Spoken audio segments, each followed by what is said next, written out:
sasabihin ng mga nasa paligid mo kasi kahit anong gawin mo, meron at merong masasabi. Bumaba ka sa buhay, sasabihin nila naging pabaya ka. Umangat ka sa buhay, sasabihin nila naging mayabang ka. Walang lusot, meron at merong masasabi ang mga tao sa atin. Kaya kung ano yung gusto nating gawin, hanggat alam natin hindi masama yun, gawin natin ang gawin. Alam nyo, mga tao, walang pakialam yan sa proseso kung paano nyo ginawa, kung paano nyo tinrabaho. Mukhang ewan ka talaga para sa mga yan sa umpisa. Ang gusto makita lang ng mga tao palagi, yung finished product. Ano yung narating mo dyan? As long as di mo napapabayaan yung pamilya mo, yung sarili mo, so kung ano man yung tinatahak mo, banat lang. Konting sikap pa. Kung ano man yung buhay na pangarap mo, basta lagi lang diretso yung pananaw mo at huwag ka magpapa-apekto sa sasabihin ng mga nasa paligid mo. Kasi kahit kang ginawa, daydream na lang yun. Goal setting is super important in turning our dreams to reality.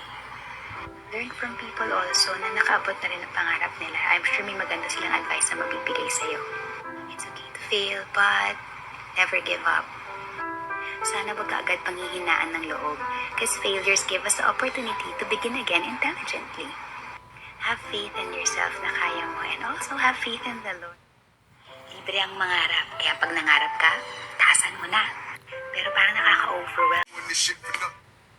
When people say my prices are too high for them, I just smile at them and respectfully say, Bitch, I ain't doing this shit for nothing. when people say my prices are